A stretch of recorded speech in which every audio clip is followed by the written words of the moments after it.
The first time I saw Carson, he was sitting on the camp steps like he owned the place.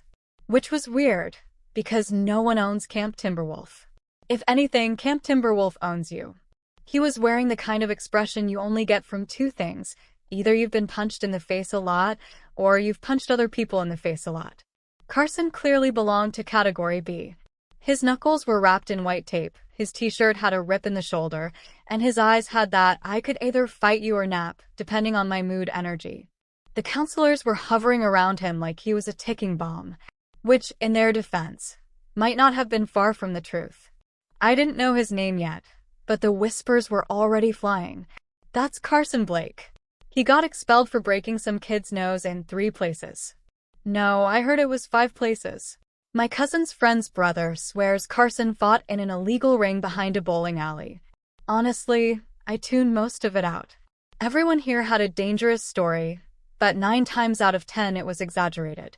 My Scandal Queen title had already been stretched into "She once burned down the gym" by day 2, which, for the record, is a complete lie. There was smoke, but no actual fire. Still, Carson didn't look like a guy who needed exaggerations to sound intimidating. Our first real interaction came during trust exercises, which is camp speak for the counselors run out of ideas, so they make you do embarrassing stuff. Today's activity was the human knot, where you grab hands with random people and try to untangle yourselves without letting go. It's basically Twister, but with more eye contact and less personal space. Guess who ended up holding Carson's hand? Yeah, me. His palm was warm and calloused, and the moment our eyes met, he smirked like he knew I was silently calculating how fast I could run if he decided to snap my wrist for fun. "You don't look like a trust fall kind of girl," he said. "And you don't look like a teamwork kind of guy," I shot back. The corner of his mouth twitched. Fair. We didn't untangle the knot.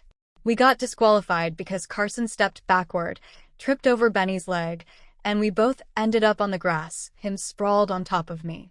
The counselors blew the whistle like we'd committed some moral crime against camp purity. "Boundaries," one of them yelled. Carson just rolled off me, smirking. Guess we failed trust hour. After that, he started showing up everywhere I went.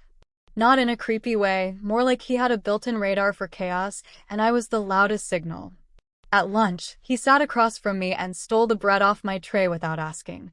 During afternoon archery, he somehow managed to hit the bullseye while looking me dead in the eyes.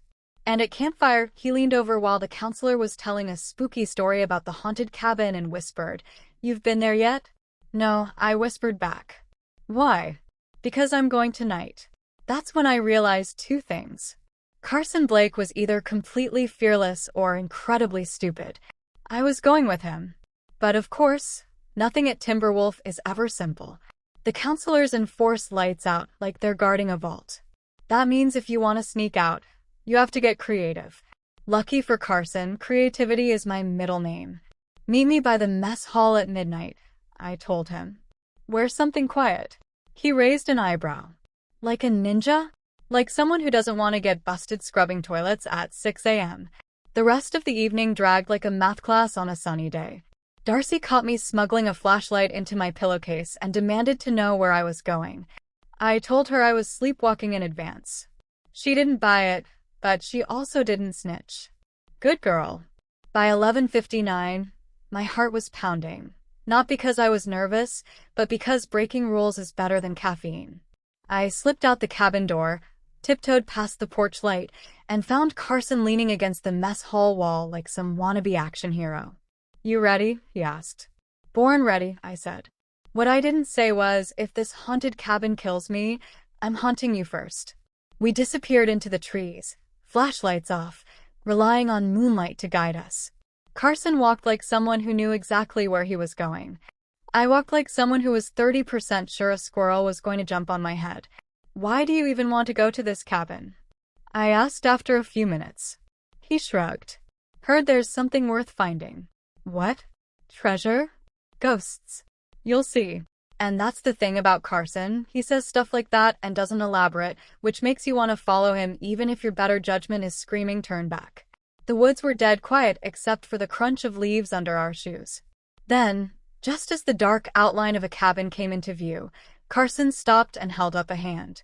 "You hear that?" he whispered. I froze. At first, nothing. Then a slow creak, like a door swinging open. We exchanged a look. And just like that, I knew this summer wasn't going to be boring after all.